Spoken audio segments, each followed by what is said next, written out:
pink slush Alani energy. I'm fasting today, so I get to have these. At least just one, maybe two. Hello?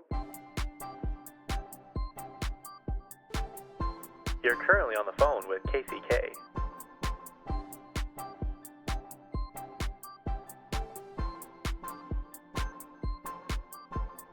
Yep, that's me.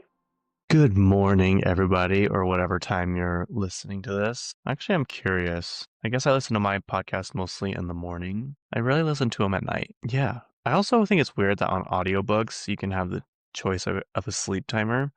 And I'm like, but do you remember what part you fell asleep at? Then you have to go back and find it. It'd be cool if they could come out with technology that could track when you fell asleep and then stop, or like just rewind when you start again.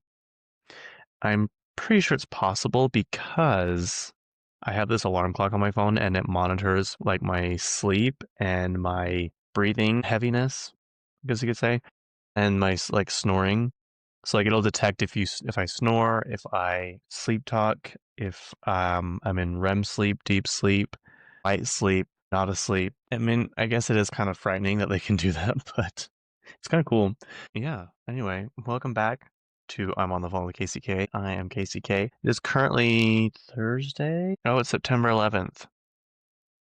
Yeah, that's so crazy. I know people who don't even know like September 11th, like when it happened. Like obviously know when it happened, but they weren't around for it. And I tend to be one of the oldest of my friend group, so they always make fun of me that I can remember it.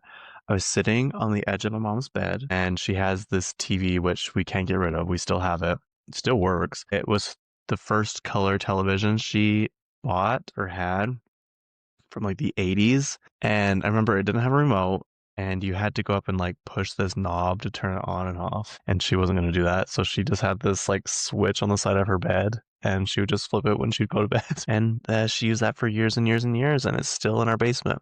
We cannot get rid of it. Anyway, I was sitting there while she was getting ready for work, which I don't know what she was doing because I was in first grade and she usually would leave for work like at 4 or 5 in the morning. So it couldn't have been a day she was working. I don't remember. I just remember she was in the bathroom getting ready and I was watching the TV and I like could kind of figure out what was going on, but I couldn't really tell like how big of a deal it was.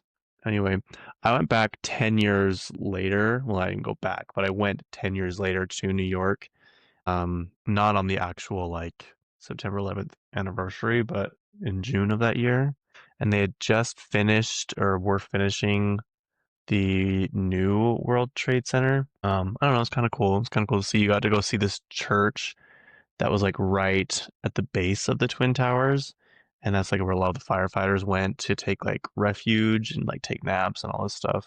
So it's kind of cool. But anyway, it feels weird saying happy September 11th, but happy September 11th. It's currently 9:37 in the morning. I mowed my lawn yesterday, so I don't have to do it today. I can just record this and then head on up to the up north is what we call it in my town, in my county. And we'd always be like, I'm gonna go up north this weekend, which means probably like now probably like Spanish Fork and up. Back then, when I was growing up, it was like Provo in that area. But yeah, now Spanish Fork pretty much has everything. Spanish Fork now has an aubergine. I don't know if I've told you guys this. It has an aubergine. It just opened.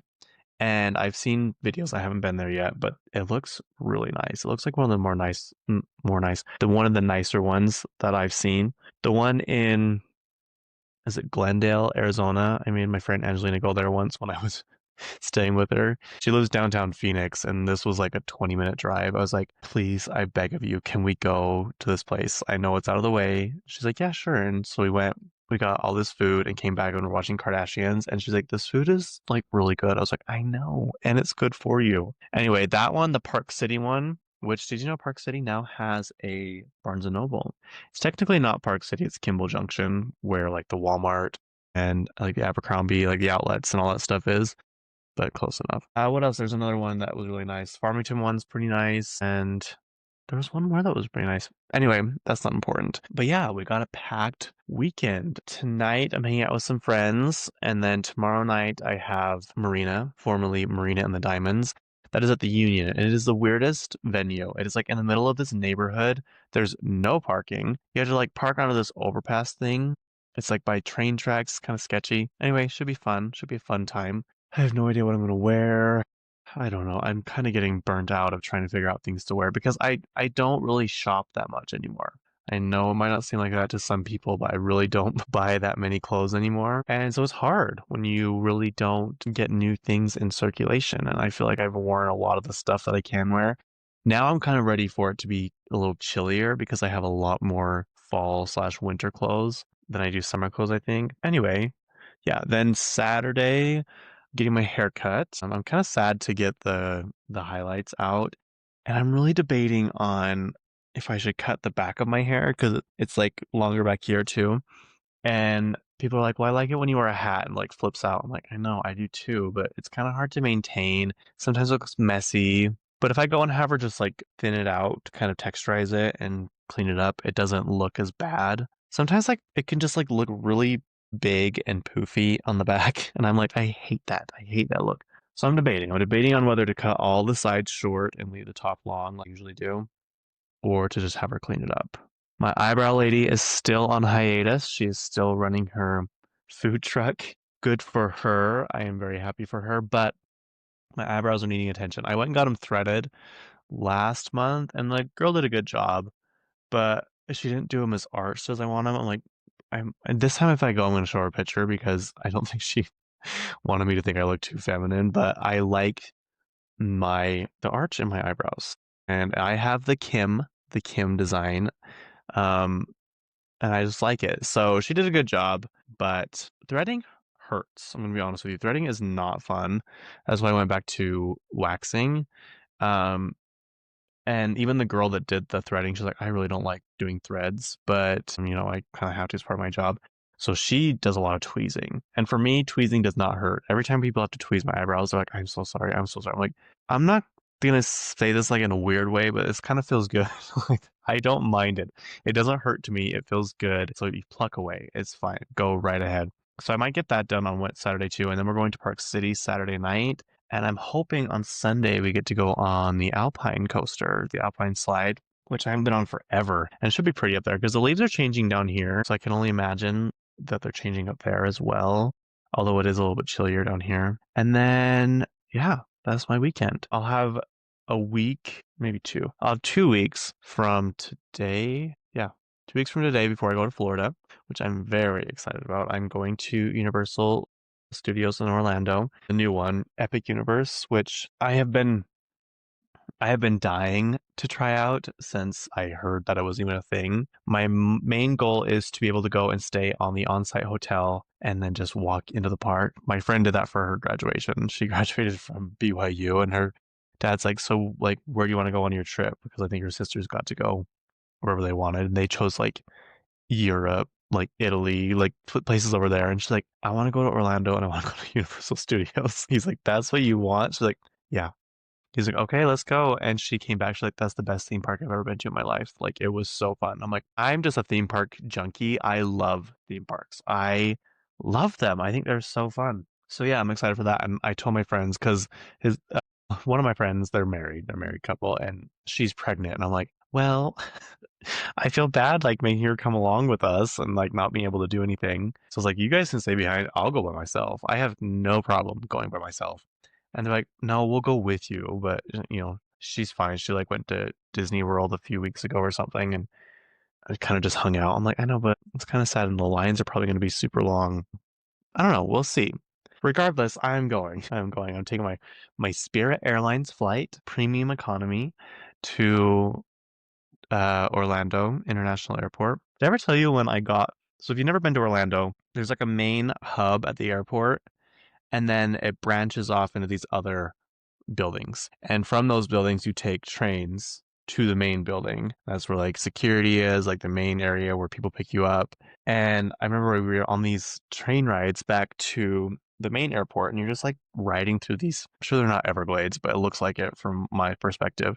And I looked down, there's just like an alligator sitting there. I was like, oh, that's kind of, I mean, it's kind of scary, honestly.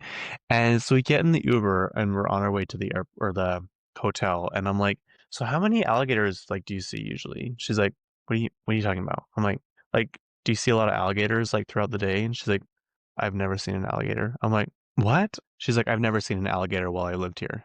I was like, oh, okay. She's like, yeah, that's just not really a thing. I'm like, I just saw one, like right, like they're here. I don't understand. Maybe she doesn't pay attention as much as I do, but I saw an alligator the first 3 minutes I was off that airplane. So whatever. Anyway, I went to the state fair this weekend, and it was really fun. I haven't been to the state fair in a long time, as we've discussed. I did not get to see the butter cow, you guys. I did not. But my friends are going tonight. I thought about going, but my plans have kind of changed, so I don't think I'd be able to make it. The thing is, I think by the time this is out, it's gonna be too late anyway. But I think the ticket, once you buy it, it goes. You can go as many times as you want because in my calendar it marks when I buy stuff and like movie tickets, plane tickets, whatever, and it tells you like how long the dates are. And this like to like the whole 12 days or something. I was like, can you go back? I think you can. It's like $10 if you buy it online, 15 maybe. Whatever I told you guys last week on the podcast was not the case because when we went to buy them that night, they were more expensive. But I did not see my buttered cow. I got to have funnel cake with Oreos on it. I had funnel cake with, I don't even know what else we had. We ate before we went, so I wasn't really that hungry. The rides, they didn't have the spin out. They don't have the spin out anymore. So when I was talking last week about Rihanna's music, the song "Shut Up and Drive" always reminds me of that ride. It's like a claw. I just spit. It's like a claw, and you sit. It comes down on the platform, and you go inside of it and sit in these seats, and then it takes you up and spins you around. Well, another thing's spinning, and then another thing's spinning. That was the funnest, coolest ride that they had. I always wanted to do that one. And they had the coolest music playing. And I will never forget they had Shut Up and Drive play. And it just is stuck in my mind. That is like a core memory of mine.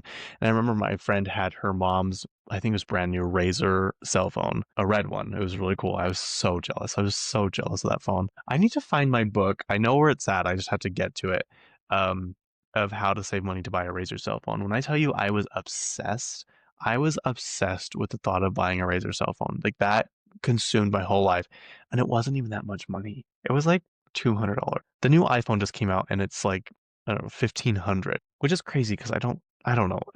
Well, from what I've researched, it doesn't do that much more, just the camera. And I'm like, that's cool, but like, do we need the zoom? Like, how, I guess for concerts and stuff, but like, I don't need the zoom to be that clear all the time. You know what I mean? What I would really like is for when I take selfies. I don't know if this is just my phone. I know I'm going on a lot of tangents, but when I'm going to take a selfie, I'm like, oh, this looks really good. I take the picture, it changes and it shows every pore, every oil drop on my skin, everything. I'm like, what? This is not the picture that it was showing me. So now what I do is I hold the phone up like I'm taking a selfie and then I screenshot that. So I don't actually take the picture. I screenshot before like me taking the picture. And that's what the photo should look like. Anyway, just a little tip. But she had her mom's phone and she had it in her pocket. And all of a sudden, she elbows me and she points down, and the phone had fallen out of the pocket onto the platform.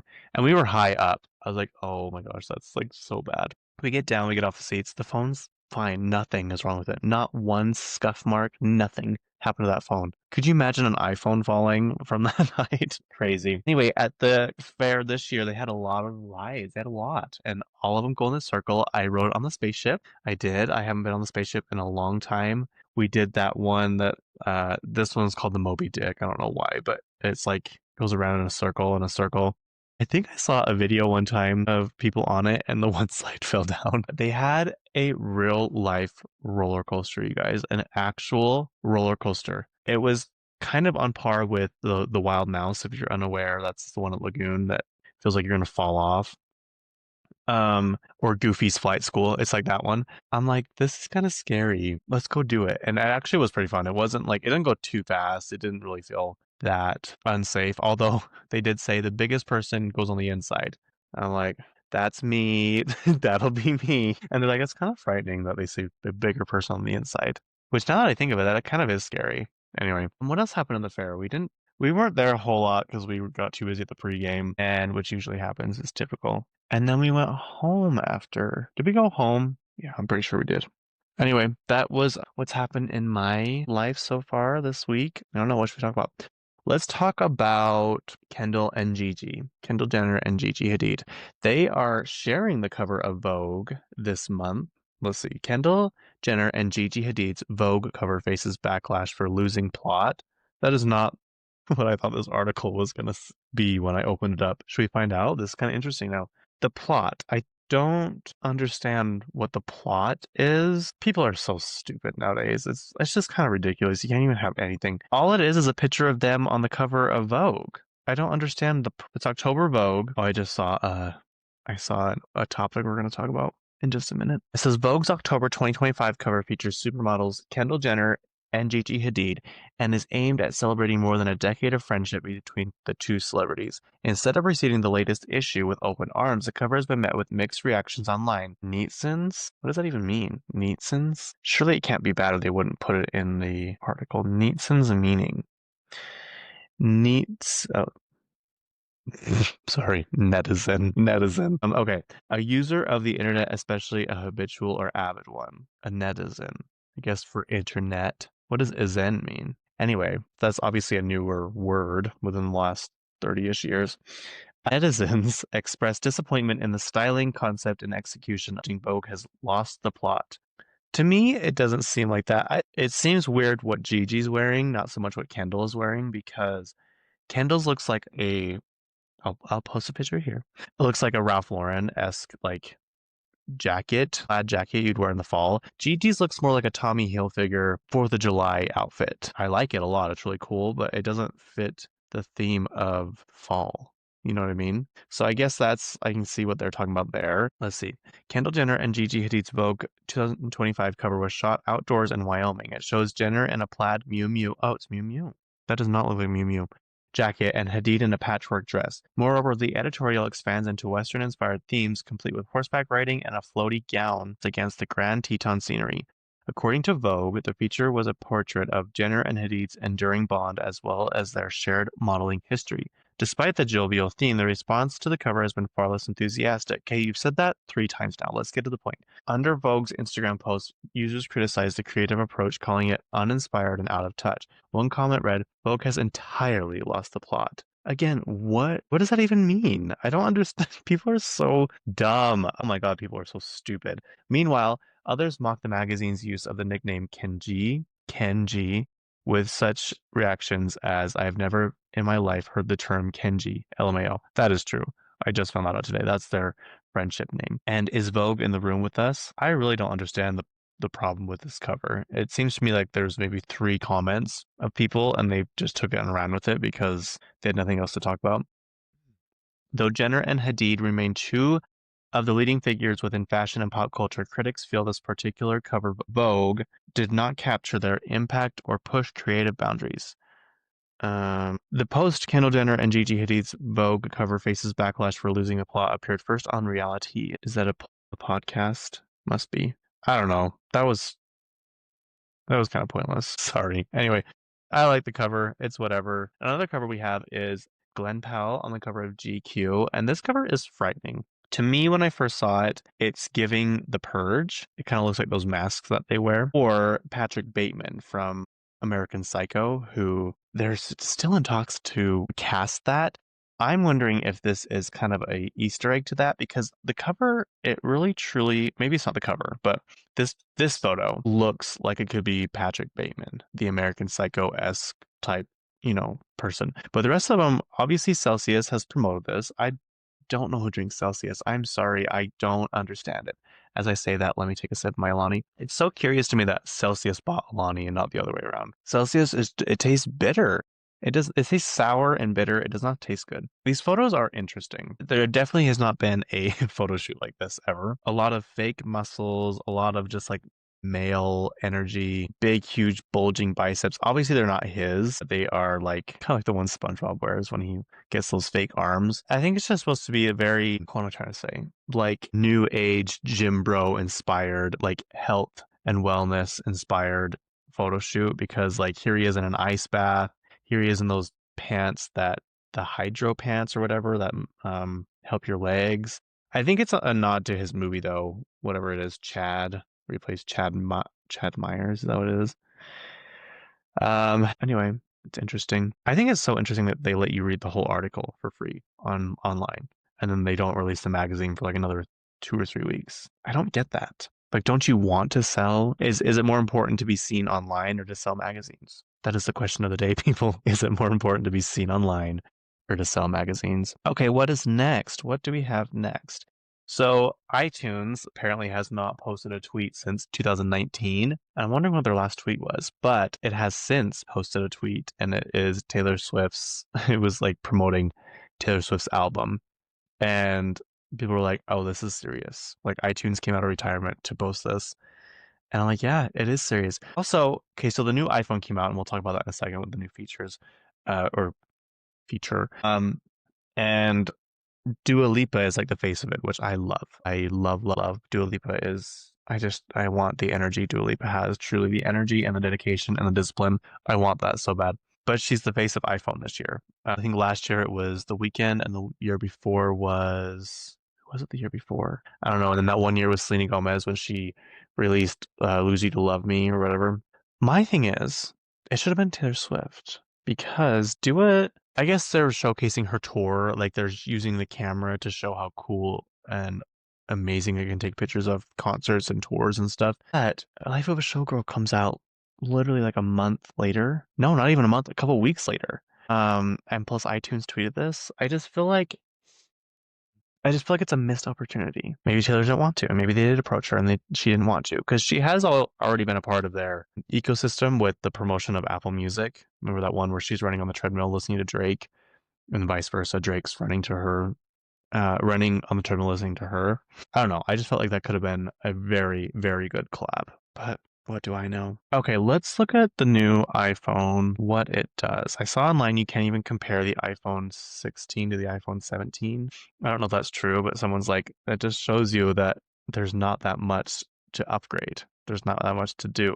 And plus, they don't have a black phone. That probably bothers me the most out of anything. They don't have a black phone. They only have a kind of like a bluish one, a light gray one, or a orange one. The orange one is cool, but it really, I don't know. To me, that's not that impressive. They also have an iPhone Air. I don't understand the point of this, honestly. Like, does anyone go around saying, I want a slimmer phone?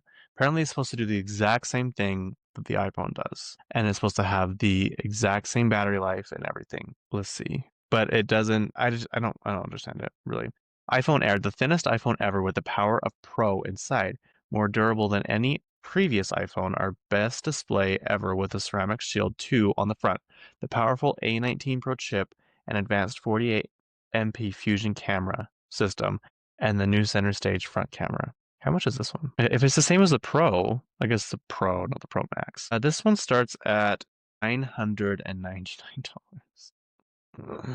That's a lot of money. I will say it is kind of cool that it's super thin. It reminds me of my first smartphone, the Droid X. I love that phone. I love that phone so much. I had that phone as long as it would let me. iPhone 17, even more delightful, even more durable. Our best display ever with ProMotion up to 120 hertz and the new Ceramic Shield 2 on the front. An advanced 48 MP dual fusion camera system and the new center stage front camera. What does center stage front camera mean? I don't understand what center stage is. Is that a feature? Is that, hang on, smoother scrolling and more immersive gaming with ProMotion? I don't really game on my phone. Looks and stays beautiful. Meet the new iPhone 17, designed with contoured edges, thinner borders, and durable materials like Ceramic Shield 2 on the front. It looks and stays beautiful. You can see and do more of everything you love on the 6.3-inch Super Retina XDR display and enjoy smoother scrolling. So does that mean it doesn't get fingerprints? That's what I'm curious about, because the amount of times I have to wipe off my front camera because it's full of crease is kind of bizarre. I'm also kind of, I don't know, kind of disgusting. But I am human. I am woman. I am human. What is that song? I am woman. I am fearless. Okay, the camera, it has double the starting storage of previous models, so you can capture your heart's content and beyond. I want to know what's new with the iPhone Pro. Like, what does the Pro do? Does it have a bigger battery? These are interesting. The new AirPods Pro 3, featuring the world's best in-ear active noise cancellation, exceptional sound quality, all new heart rate sensing during workouts, live translation to communicate across languages, and improved battery life with up to 8 hours of listening time. My thing is, I've learned to not buy the first generation of anything. While this is not the first generation of AirPods Pro, it is the first of the language it is the first of the language translation thing. Let's see. Testing conducted by Apple in July and August 2025 using pre-production AirPods Pro 3 with MagSafe charging case. Now I want to know Oh, here we go. Live translation with AirPods works on AirPods 4 with active noise cancellation and AirPods Pro 2 and later with the latest firmware when paired with an Apple Intelligence enabled iPhone running on iOS 26 and later. Supports English, UK, US, French, France, German, Portuguese, Brazil, and Spanish from Spain. Really? I don't know, like, does it tell you in your ear or does it write it on your phone? Because I saw a commercial where it's like writing it out on someone's phone as they're talking. I don't know. The problem is, while there isn't many more upgrades to this phone, here we go. The iPhone 17 Pro, the most powerful iPhone ever, breakthrough battery life, our best display ever with Ceramic Shield 2. They said that on everything. The powerful A19 Pro chip, all 48 MP rear cameras, and the new center stage. What? Center stage. Please tell me. Come on. Hang on. Hold, please. I want the black phone. I want a black phone. Is that too much to ask for? Unibody enclosure makes it strong. Like, why? That's like just a stereotype. That's just like a all across the boards thing that there should just be a black phone in the lineup. I'm really bothered. But I need a new phone, you guys. I can't, like, my phone's too old. It was already old when I bought it because I bought it when the 16 was about no, the 15 was about to come out. I had the 14. Yeah. I bought it when the 15 was about to come out because I had to buy it for the Taylor Swift concert, which was in July, because I had the 12 at the time. I'm like, I need a new camera and I need more storage. Like, there's no way. Um, it worked out though. I only had to pay like $400 for it, so it was nice. Um, and so it was already old at that point. Like, the new phone was coming out in 2 months, so that really bothered me. I didn't want to get the 15. I was like, that's too soon. I can wait. But now, like, I'm running out of storage. The camera is just not as good. The battery's not as good. Not nearly. It was like almost overnight that the battery wasn't as good. It honestly is after Coachella. I think I really did it in. Okay, let's see. I want to know what center stage is. Okay, 18 MP center stage front camera. It's a total frame changer. What does that mean? The new front camera gives you flexible ways to frame your photos and videos and so much more. Tap to expand the front view and rotate from portrait to landscape without moving your iPhone. And when your friends join the shot, the field of view expands so you get more frenzies in your selfies. That was clever. That was a good one. Compare iPhone camera. Oh, so it automatically just does it for you. That's cool. Okay. Do it again. Do something different. Dual capture video. I was just thinking about this the other day. My Samsung Galaxy, what phone was it? 5? I think it was. Did this. No, it wasn't 5. Maybe it was 5. You can record yourself with your selfie camera and you can record behind you at the same time with your back camera. And I was like, oh, that's cool. That's cool for vlogging, but it never really took off, I guess, until now. So that's cool. That's a cool feature. Ultra stabilized video. That is a must. I can't tell you how many times my video's just been so shaky from me barely doing anything. Center stage for video calls. Okay. All right. Let's view pricing. How is the Air only $100 less than this? Get ready for iPhone 17 Pro pre-order. $1,099. Let's see. Unless you want 512 gigabytes is $1,300, 1 terabyte is $1,500, and 2 terabytes is $2,000. So there you go. You can get $40 to $700 on a credit for your new iPhone. They're only going to give me $400. I guess that's better than nothing. I have this weird thing though where I hate to give away my old phones. I hate to give away most things, but it's just like I had these phones for so long, and I am just of the knowledge, not knowledge. I'm of the impression that not everything gets transferred over. I think it's a little bit better nowadays, but like when phones were, like first becoming a huge thing, when you try and transfer everything over, and not all of it would go. And it used to just be like your contacts and stuff, like your picture, you'd lose all your pictures. I always wonder how many pictures I've lost due to upgrading phones. Okay, enough on that. enough on that. What is next? What should we talk about next? Okay, speaking of Vogue, apparently Anna Wintour has spoken out finally on what she thinks of The Devil Wears Prada because even though people think it's about her, I just found out recently it's not. It is not about her. Who is Miranda Priestley based on? It's on the Marie Claire lady. No, that's not it. Here we go. Here we go. Emily Blunt reveals who Miranda Priestley is really about. We had a long thought. What? We had a long thought we knew exactly who Meryl Streep was playing in The Devil Wears Prada, but it turns out we were wrong. If you're anything like us, your repeated watches of the 2006 classic Devil Wears Prada, who was I with and they've never seen it? A couple people. That's just like, that's not okay.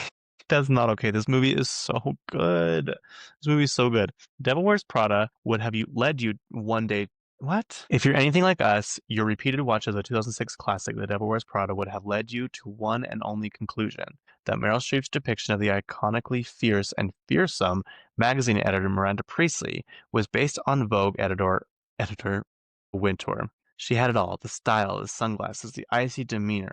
Who wouldn't draw a line between the two? But in a new interview with NPR co-host or co-star Emily Blunt has revealed that the lead character wasn't based on Wintour after all. So for anyone who hasn't seen it, interviewer Terry Gross said, and Meryl Streep plays editor-in-chief.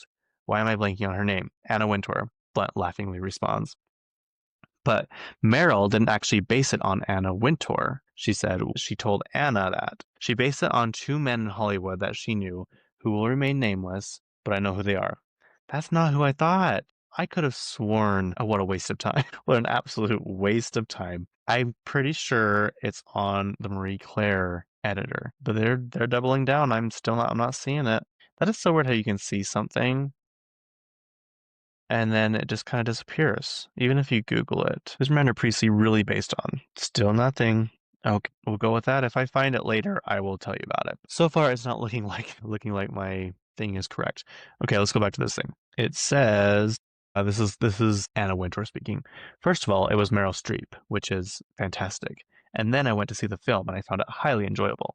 It was very funny. Miuccia Prada and I talk about it a lot, and I say to her, "Well, it was really good for you."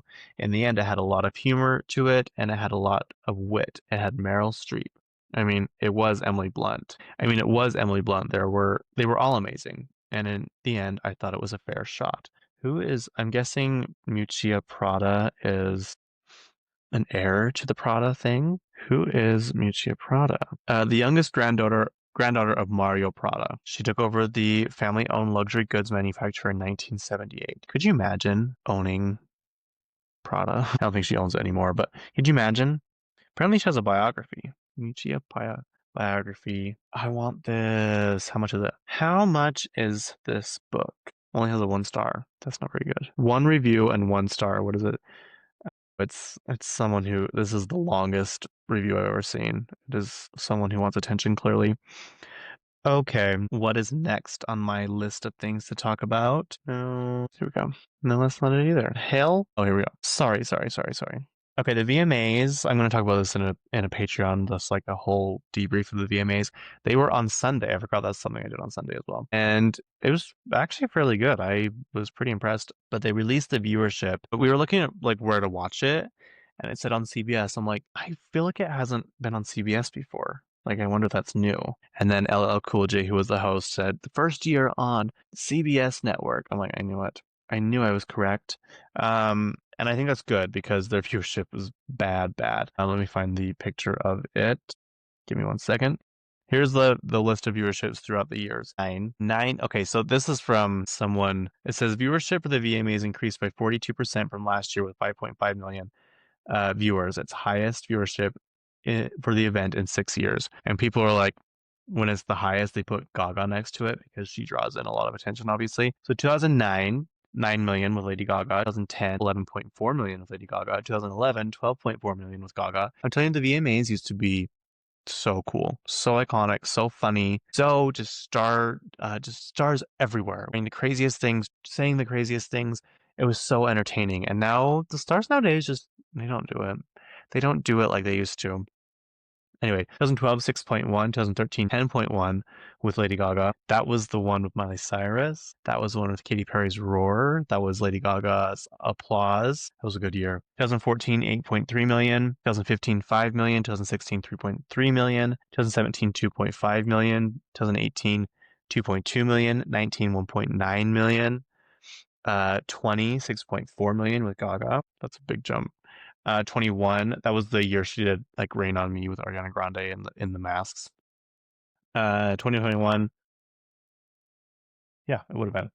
21 is 3.7 million, 22, 3.9, 23, 3.9, 24, 4, and 25, 5.5 million with Gaga. So Gaga brings in numbers. I thought it was so funny. She came and accepted an award. That's how I know that they know if they're gonna win, because usually if they don't win, they don't show up. And if they do, like this year, people had the longest speeches I've ever seen at an award show. Like they had papers. It's almost like that they told them to have a speech ready, like a long one, because they all had lists of names they wanted to read off and thank. I'm like, that's so cool that you want to thank all these people, but we don't care and you're wasting time. Like, can we just move on? Like we get it. You're appreciative. Thank you. Blah blah blah. Like, this is going on way too long. But honestly, there was multiple artists that had these huge long lists to read off of.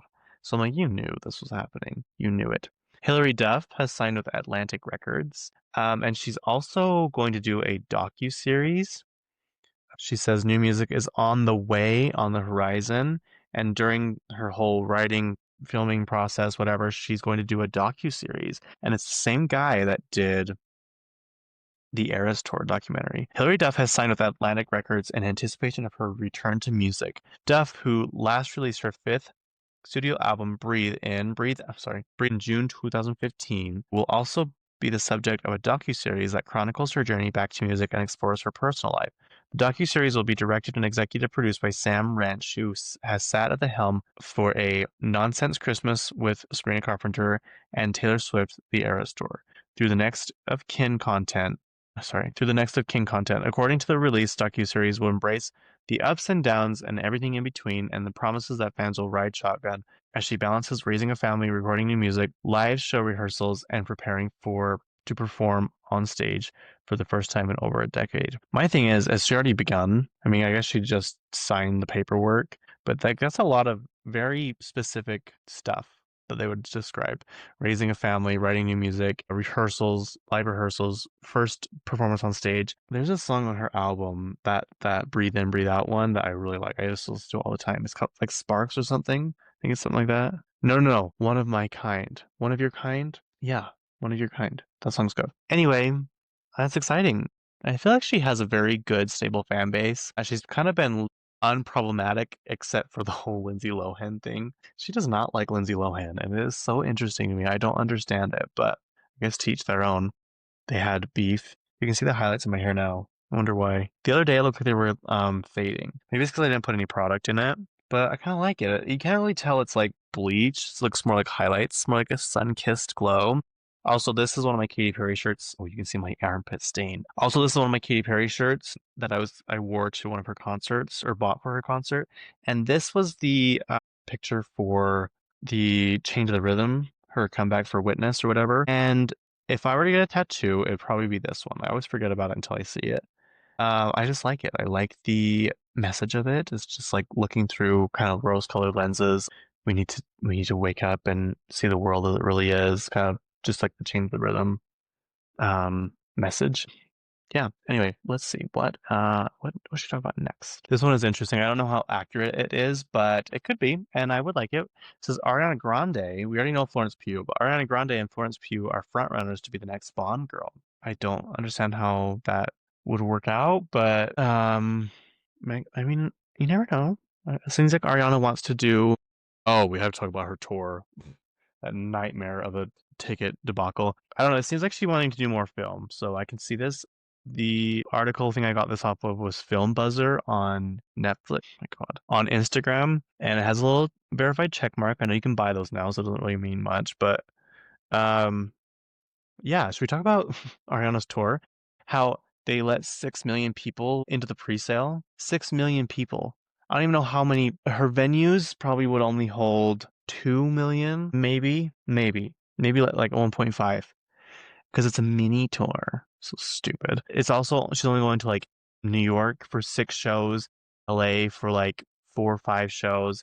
She's now going to Austin, Texas. She's going to one stop in Florida. I mean, I get it. It's probably exhausting. It's probably so hard. I get it. It just seems like artists just really don't give a shit about their fans anymore. Not all of them, but like really in the last little bit, Katy Perry is the only artist that has truly tried to make a fair, um, what am I trying to say? Fair trek through the United States to get to like all the people. I don't understand what artists think. Not everyone lives in California. Not everyone lives in New York. Please, please think of the people in the middle, please. And I'm sick of Denver. I'm sick of Denver. Denver can just go away because they're taking all of our concerts. They either go to Vegas, which hardly happens anymore.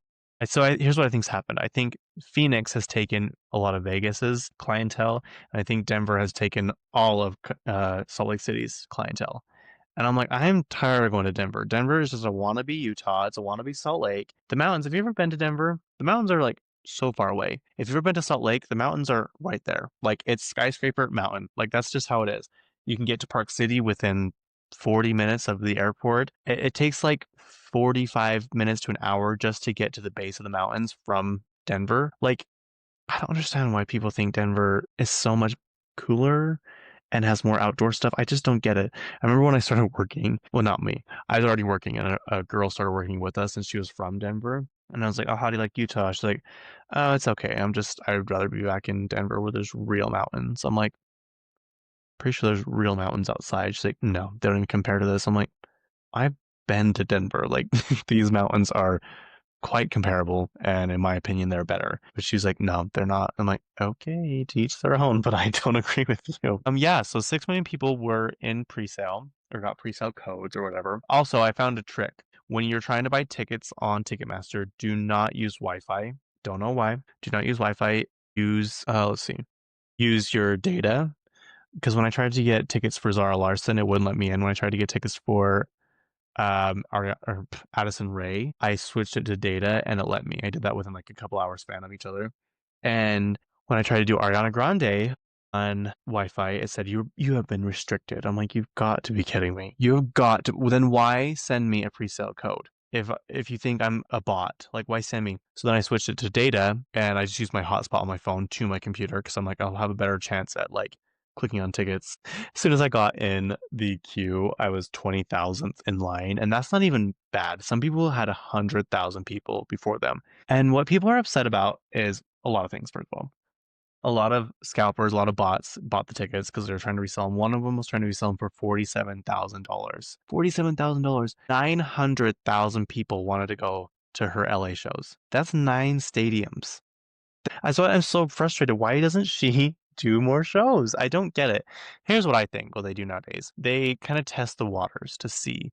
They first do the pre-sale to see how many people are interested. Then they add a few more shows. Then they do the actual sale, see how many people get it, how many people are in line for the actual pre-sale. And then, like Lady Gaga, she just announced more tours for North America for the Mayhem Ball tour. And I'm like, this it's just not fair. Really, it's not fair. It's just, can you just do how you used to, how you release all of them? And then if certain cities got more traction, more people interested, then you add more shows in those cities. This whole like game of, are they going to release more dates? Are they not? Are they going to release a deluxe album and then come out with more dates after that? It's just so frustrating. I know there are more important things in this, but it truly is a full-time job trying to buy concert tickets nowadays. But people are mad because they waited in line still. They're like, it kept letting me wait in line, and then when when you get to the actual place to buy tickets, they're all gone. They're like, Ticketmaster, you made me wait 2 hours and the tickets are gone. The tickets are gone. Like, why would you make, if the tickets are gone, why would you even let me in, first of all? And why would you let me wait this long?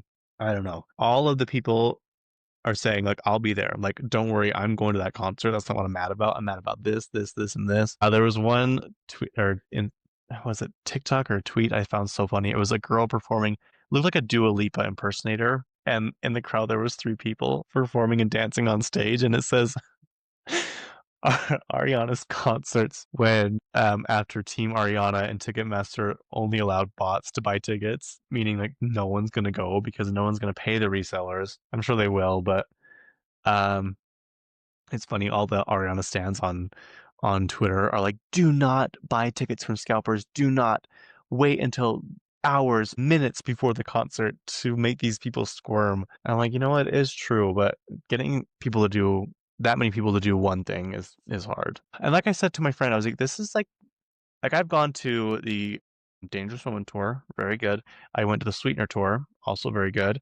I got a free ticket to that one. This is like the only Ariana Grande concert I've like been dying to see. Been so eager, so excited, so I know every word to this album. Like I want to go to this concert so bad. And now I can't.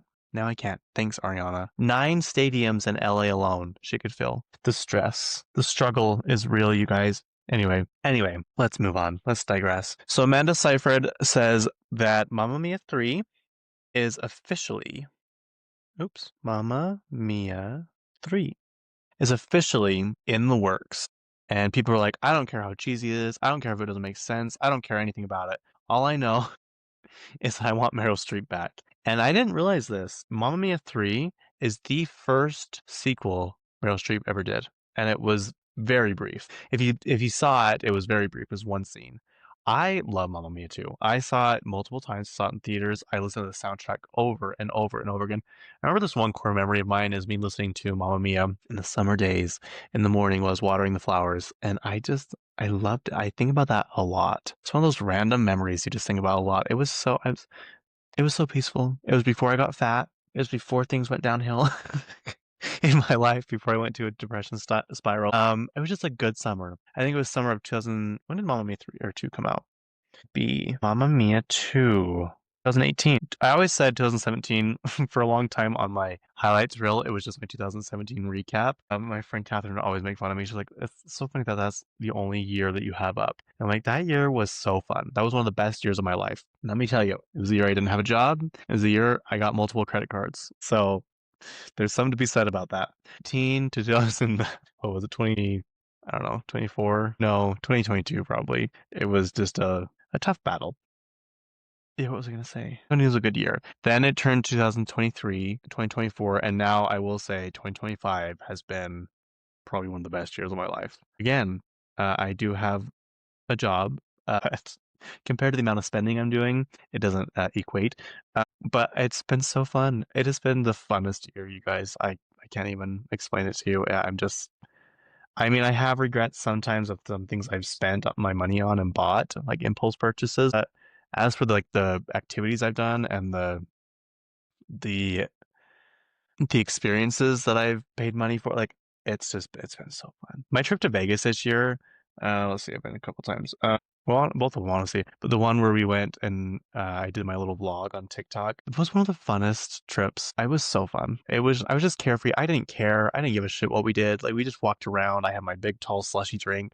We went to that cool art exhibit. We went to Martha Stewart's. Like we just did whatever, and it was so fun. It was so fun. Anyway, I don't know why I got on that tangent. It says, actress Amanda Seyfried revealed whether or not a sequel to the 2008 musical movie is in the works and what it would take to be made. Amanda Seyfried is a super trooper for a threequel. The Emmy winner weighed in on whether a third installment to the Mamma Mia franchise is on its way. It is, yes, Amanda Seyfried told Deadline September 8th while attending the Toronto International Film Festival, before cautiously adding, I think. The 39-year-old also addressed the willingness of fellow cast members like Meryl Streep, Christine Baranski, Pierce Brosnan, and Stellan Skarsgård to participate in another installment of the ABBA Jukebox musical. We all said yes, definitely, she continued. It's our way of marketing and getting support. Big movies like that are all about studio timing. So apparently Meryl Streep is on board.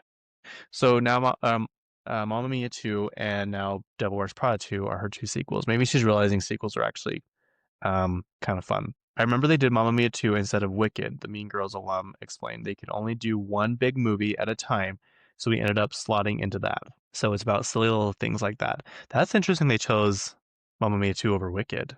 That would have been Wicked what came out in 2018. It really just goes to show there is a time and place for everything. I don't think Ariana would have been in a place at that time to do Wicked, so she wouldn't have been able to play it.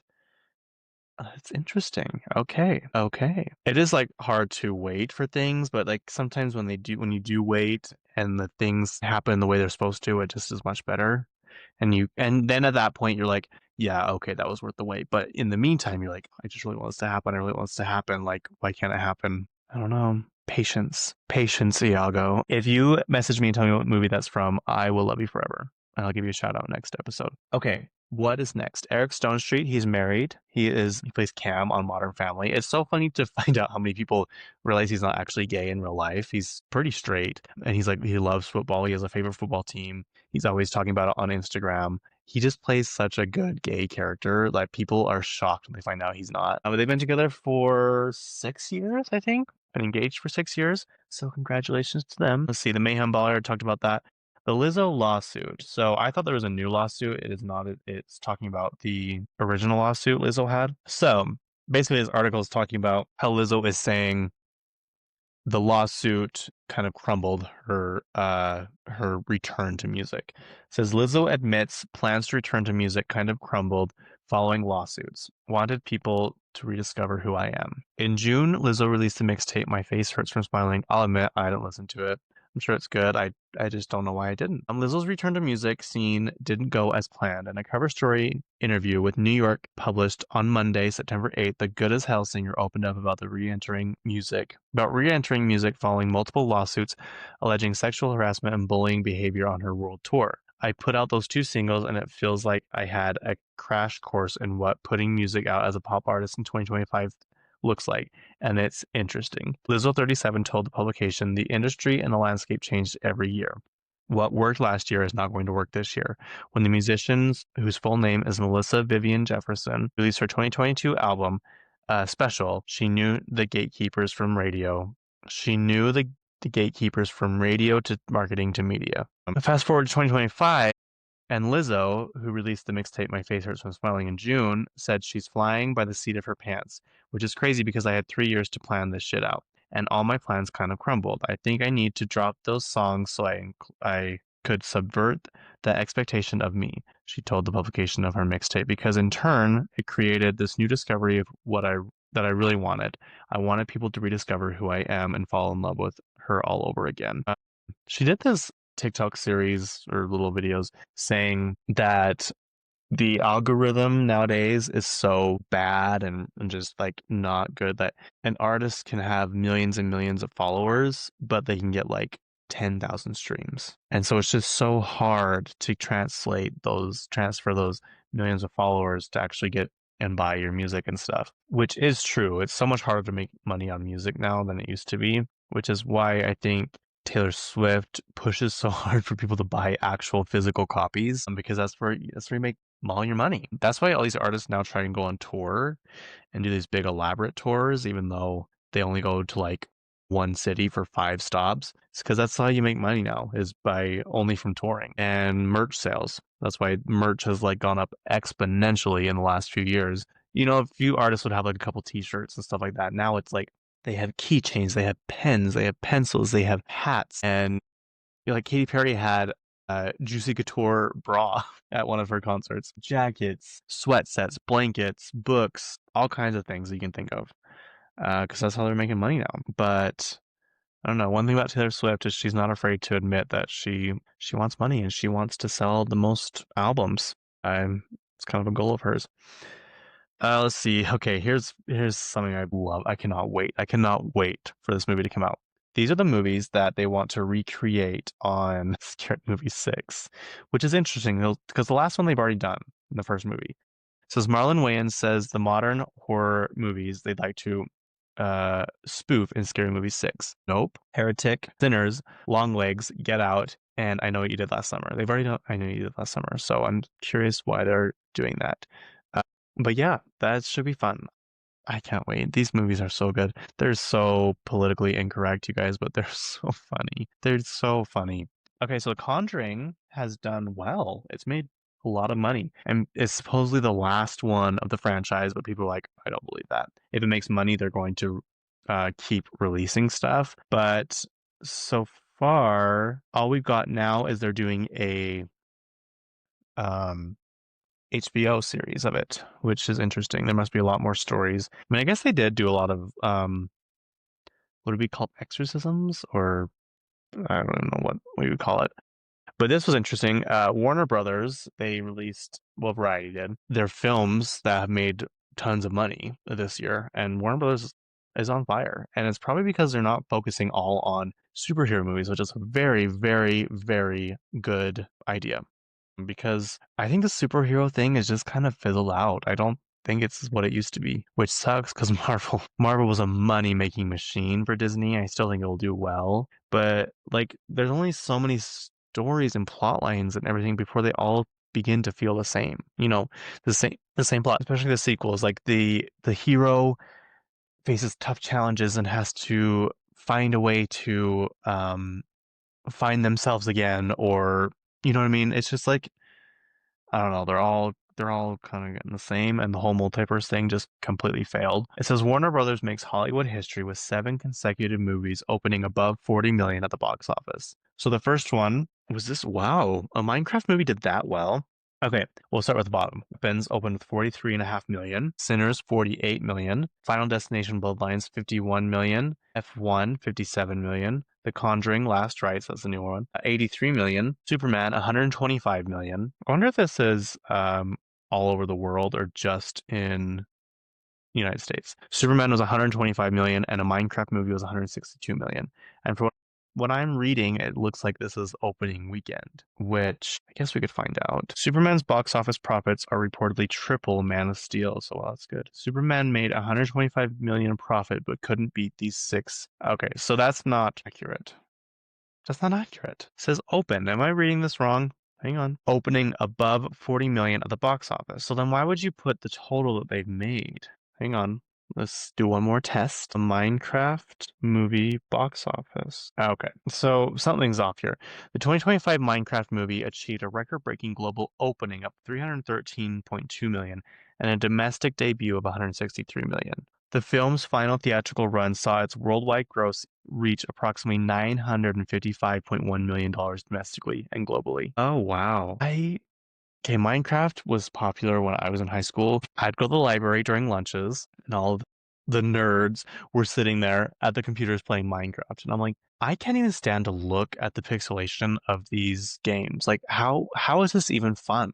You can't even tell what you're doing. It doesn't look fun. Whatever. I would sit down and look at cars on KSL.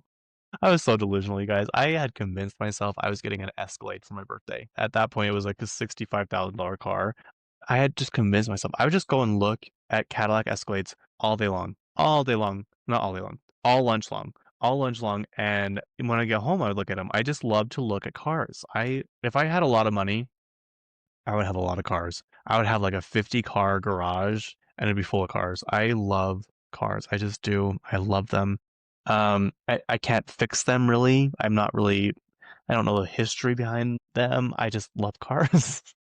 um, Nice cars, not gross cars. So yeah, I would be doing that while they would playing Minecraft, and I thought for sure it would fizzle out, but it just seems to be getting bigger. Almost $1 billion for a Minecraft movie. It doesn't even seem that good to me. Anyway, okay. The last, no. What are we at? What are we at? I get going on here. I'm afraid I'm never gonna have enough. Oh wow. Yeah, we're good. Sorry, I just saw my hair's a little messed up. I couldn't see myself on the camera. Okay, well, we'll talk about a few things. Death in the Family. This is a new show coming out on Hulu, I think. Hulu, and it is following. I knew it sounded familiar. Murdaugh. Is it Murdaugh or Murdoch? Murdaugh. Says Murdaugh. Weird. A Death in the Family. October 15th on Hulu. Follow Alex Murdaugh's stranger than fiction family drama tale based on Mandy Matney's hours of reporting as well as exclusive insight from the years spent on the case. And I'm like, this sounds familiar. Is it a true story? Which also is interesting because Brittany Murphy's in it. No, sorry, R.I.P. Brittany Snow is in it, and we love her. I feel like she's having a good comeback. If you haven't watched Hunting Wives, go watch it. It's very entertaining. It's bizarre, but it's very entertaining. But the main character in this looks like it's Patricia Arquette, but she's not anywhere on the top cast. Neither is Jason Clarke. So I'm wondering if they die soon in the thing. But then I Googled, I was like, is it real? It says the Murdoch family is a formerly prominent South Carolina legal dynasty from the Low Country, known for a history of power and influence, but now associated with scandals including the murder of Alex Murdaugh's wife, Maggie, who I'm guessing is Patricia Arquette, and son, Paul. In 2021, for which Alex was convicted, the family's legacy also includes multiple generations of solicitors, prosecutors, a family law firm, and numerous financial crimes, including fraud and embezzlement, all of which have come to light with the unraveling of the family's reputation. So, legal dynasty. The Murdaughs established a powerful legal presence in the 14th Judicial Circuit of South Carolina, with 3 generations serving as a circuit solicitors from 1920 to 2006. Okay. Anyway, so it is that story. I remember hearing about this story. I love Patricia Arquette. I think she's one of the greatest actresses of all time. I'm telling you, ever since I saw her as kissing Kate Barlow in Holes, that is where my love of revenge came from, and where my love of Patricia Arquette and Powerful Women. That is us. Three things that I love, all in one measly little movie. Which that movie, I could watch it any time of the day. It is so good. It's so good. Okay, last thing we have. Did we talk about when Dancing with the Stars is starting and the teammates? I think we did. Let me tell you, Disney did not come to play this year because they have Secret Lives of Mormon Wives. The new season comes out November 15th, I think, which I thought it'd be a little closer to now. That's when I thought it would be, but apparently not. They have Dancing with the Stars, which has a crazy cast lineup. Robert Irwin, Dylan Efron, Whitney Levitt, Secret Lives of Mormon Wives, Jenna, why did I forget? Jen Affleck. Sorry, I don't know why you said Jenna. Jen Affleck. I know we've talked about this before, but every time I see it, I'm like, I forget that that person's in there. I forget that the person's in there. Alex Earl, Larry Baldwin. This is so interesting to me. Corey Feldman. Oh, he's not super famous. Whitney Levitt, Alex Earl, Dan Affleck, Larry Baldwin. I mean, it's just a crazy cast lineup. So I'm like, wow, this is like the first year I've wanted to watch Dancing with the Stars. I'm like, this is so interesting. Now, the new Bachelorette is Taylor Frankie Paul. And if you're wondering who that is, she is the creator of the swinging scandal slash mom talk slash Secret Lives of Mormon Wives. I know people are going to be pissed. I know people are going to be pissed, and I love it. But I'm telling you, I have never, ever in my life wanted to watch The Bachelorette before. Bachelor, Bachelorette, Golden Bachelor, whatever. All of them. I just don't care about them. I don't. I tried. I don't care about them. Same with Dancing with the Stars. Like I've seen that one probably a lot more than Bachelor, just because my cousins used to watch it a lot at their house.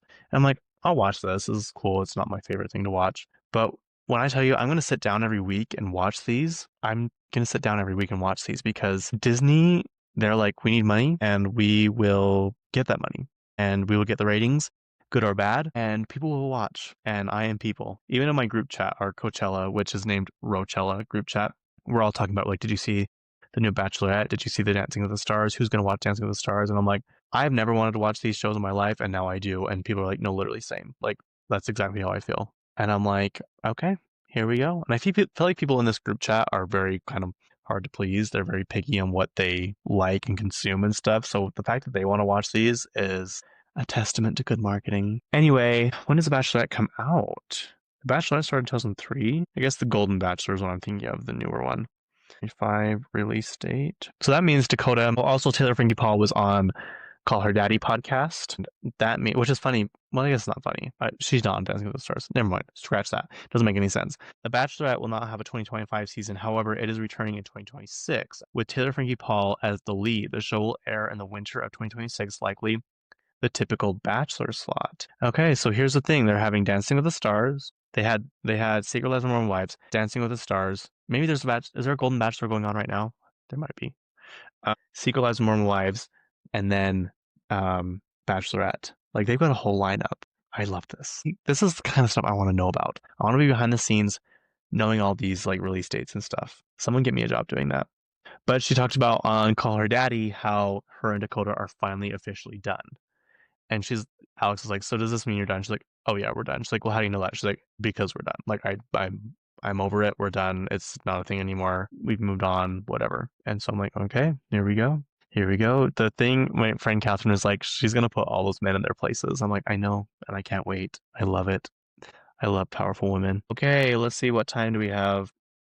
1 hour and 18 minutes, you guys. That's a lot. I know it's not going to be the same when I edit it, but we've done a lot. Okay, have a great weekend, you guys. I am going to go have fun in the mountains at my concert. I'm going to go to the gym right now. Yeah, I have to pack, which means I'm gonna go throw a bunch of stuff in my car and head north. And yeah. So anyway, I'll talk to you guys later. Thank you for listening. Also follow me on social media. Follow me on YouTube, where you can watch my face and my golden highlights. And yeah, what else? What else do you want to do? I don't know. Tell people about me. Listen to me. I have no intention of stopping or slowing down, so I'll do this for as long as it takes for me to finally get a following. But you know what? Here we go. I always get embarrassed when people are like, "How's the podcast going?" I'm like, "Well, the podcast is going well, but what do you mean in that sense? Like, it's going well in the sense that I keep up with it and like doing it. In the sense that I have thousands and thousands of followers, that is not the case. But yeah, it's going well in one part, not so well in the other part. But consistency is key. Learned a lot of people say that they succeeded just because they just didn't stop and they just kept going.